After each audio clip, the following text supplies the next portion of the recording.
Hi everyone, my name is George and welcome back to my channel, and today we're going to be reviewing The Familiar by Leigh Bardugo. If you've seen my last video, to be read book pile for October, and one of those books was The Familiar, and I will link it in the card so you can check out all the books I am saying I'm going to read for October. In that video I mentioned a book called The Familiar. Now, for those who don't know what The Familiar is about, it's about a girl who has magic and she's a servant working for this house, and she was forced to use her magic for entertainment, and that's what the whole concept is about. So because of that, I thought this sounded interesting. I considered this a dark historical fantasy, and I thought, why not take a roll at it and read it for myself and see how it goes. I rate this book 1.5 out of 5 stars. It is not for me. One of the biggest reasons is this book has so many things happening in the story that I was not okay with. And one of the biggest things I was not okay with is the fact that it overwhelms you with so much piece of information that I personally think it's so unnecessary. There's a lot of information that is being dumped at you as the reader within the span of 50 pages. This caused me to not like the book more and more. It didn't really align with itself. It didn't make sense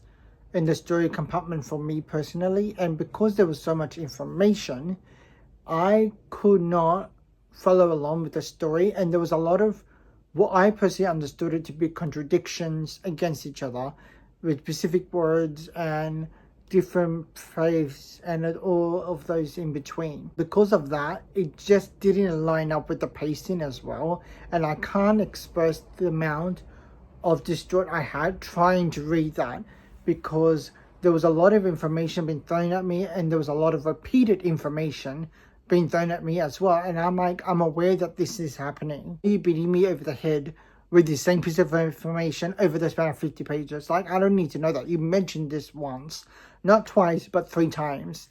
And it's always the specific details that it's never changed. Unless you pass the 50-page mark, then it becomes new.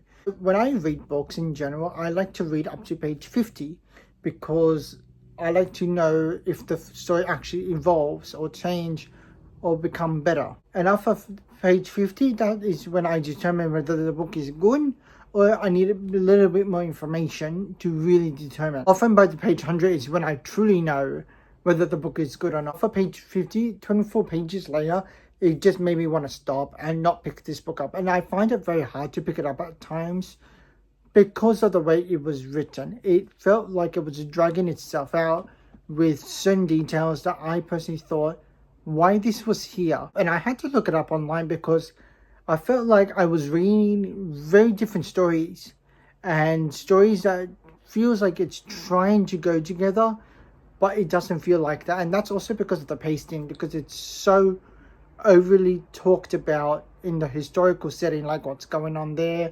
what they can do. It's not about the characters moving forward, it's about the setting. And I'm like, the setting's great, I'm more focused about the characters. I want to know what's going on. And by the way, a lot of this stuff that I was told the story is about happens over 50 pages. So the entire book is close to 400 pages. 1/4 of that book has even scratched the surface of what's going on. And it felt so compact and dense, especially with the information I said earlier about this book. It just feel like too much information is being thrown at you, and a lot of it's unnecessary. When I looked at the reviews online, it pretty much stated the same thing I was experiencing. It was too much information at once, and it was just too much to the point that the historical setting is overwhelming the main story to the point where you kind of lose track of what's going on. And that was the exact experience I had when I read this book. What I liked about the book, though, was the historical setting aspect.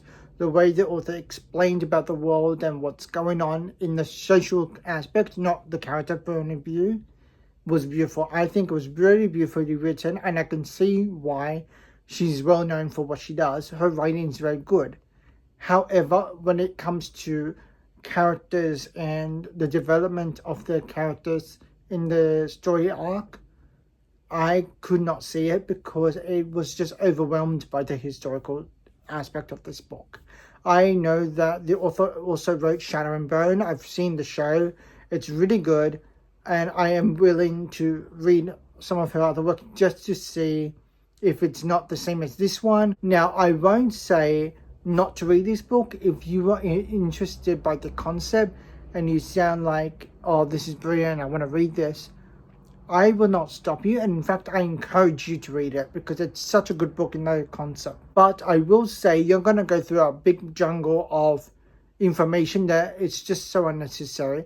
And if it is from later into the story that you feel like it's important, I just don't see it. And there's another book I will be reviewing at some point very soon, which is called The Galleons, and that one has a better writing, mystery, and actually character development by the end of the book. I finished it as of recording this, and it's such a good book compared to this one because it has that dynamic of, you know what's going on, you understand it, every detail the author is giving you has an impact for later. Even if it's 5 or 10 or 20, doesn't matter what page it is, you're going to get this impact. This book does not have that. I've also been told that this is a slow burn, and it doesn't feel like a slow burn. It just feels like so much information is being thrown at you and you're kind of expected to handle all of that, or trying to fathom what the point of that information was for. This is a very negative thing to say about this book, but I'm only expressing what I experienced from reading it. If you do disagree, please comment down your experience and what you've gained from it and what you enjoyed about this information that she presents to you in this book. I hope you guys enjoyed this video. Don't forget to like and subscribe and hit the notification bell so that way you know when my new video will be up, and I'll see you guys in my next one. Bye.